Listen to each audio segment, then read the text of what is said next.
Yes, indeed. So, in the last couple of videos, I believe we've been talking about event handlers in React. All we have to do is find some element that we want to watch for and then add a props to it. Then we'll pass that prop a callback, and then that callback will be invoked at any time that the event occurs. So besides that, you probably see some different syntax for this callback right here. It's something like that we can pass an arrow function to this props instead of just referencing the method like this. So let me show you how to do that. So I'm going to remove this, and I will put this function right here, and then pass the event object as an argument to it. And we will say again, console log event target value. And I'm just going to remove this method right here.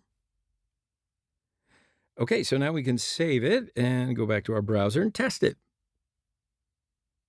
I'm going to type something, and you can see that it is working just as it was before. Okay, so now we're going to continue talking about event handlers. So inside of our search input component, we have created an uncontrolled form element. In particular, this input right here is an uncontrolled form element. Capiche? Now, in general,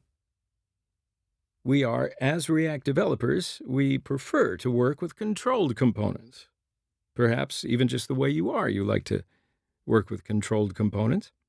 So in this video, we're going to refactor our search input from an uncontrolled element into a controlled element. So first, we're going to do it, and then after that, I'm going to tell you exactly what the difference between the two of them are and why we would prefer controlled elements. All right, so let's get to it. So here I am inside my search input component, and at the top of my class, I'm going to initialize a state object in the constructor. I'm going to say constructor, and I will define props as an argument here. Also, we will need to initialize super as well. So super props.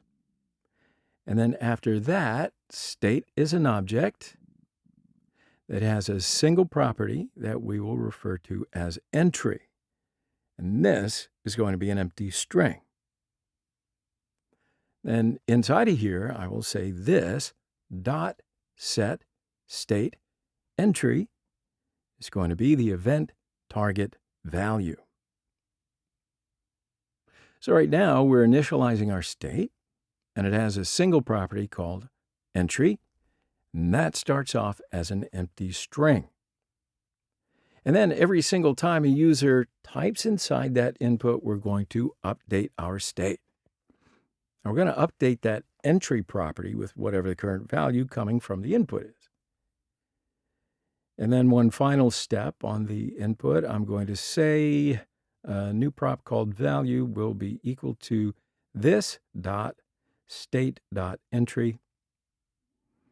Now I'm going to save this file, flip back over to the browser, and we're going to see that our components still work the same way. I hope. Yeah. So now let's type something in. All right, see, I told you. We don't have any problems. So up until this point, you might have just a few questions, like why are we using state? Why are we updating the state when we change the input? And why are we passing something called value back into the input?